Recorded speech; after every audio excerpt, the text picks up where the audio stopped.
everyone, and we will be doing lab number 2. I am Miss Jennifer Haynes, and this is Wasim Safi. So the title of the lab is Observing Wavelength. The aim to compare the spacing of water waves and wavelengths. Then we have our materials, which are the ruler, the foil pan, and the water that is inside of the pan. Alright, so basically what we will be doing is that I'm going to first measure how much water we filled in our pan that we have using centimeters.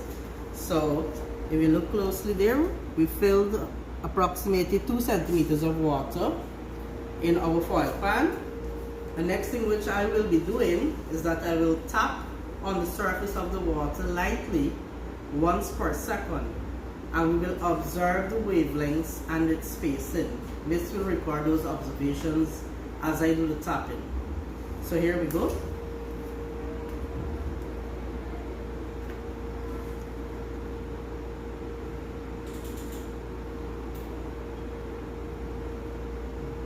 Now I'm going to increase my tapping of the water now.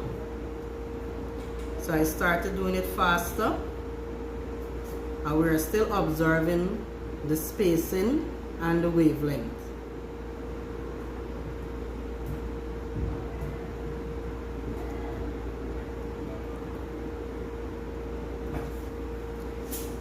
There we go. So Miss has completed recording what we have observed. We'll now hand you over to Miss Shaquana Quimby, and she will be doing our analysis of our project. Thank you very much and goodbye.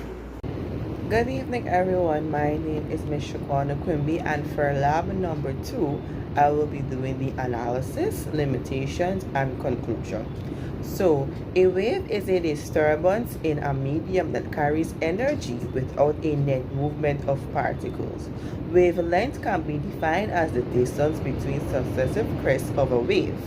So, frequency can be defined as the number of waves that pass over a given spot in 1 second.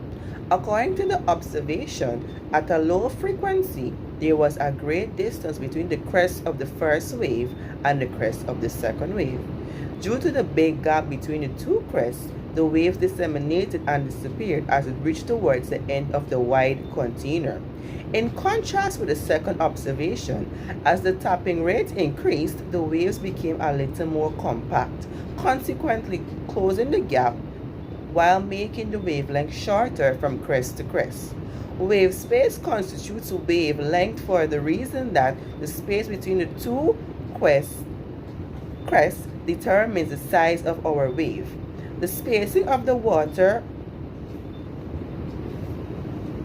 waves differed at the 2 different rates of tapping.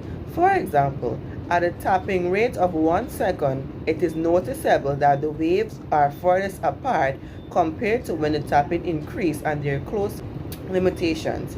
Size of container. The extremely wide container caused the waves to break and disappear quickly. Number 2. Conclusion. It can be concluded with experimental evidence that wave space and wavelength are closely related and tied into wave frequency as well. Additionally, the rate at which the object exerts a vibration determines the size of the waves. For instance, when there was slow tapping on the water surface, the waves were spread out in the pan. However, as the tapping increased, the distance from crest to crest became shorter, thus developing a deeper trough. Thank you.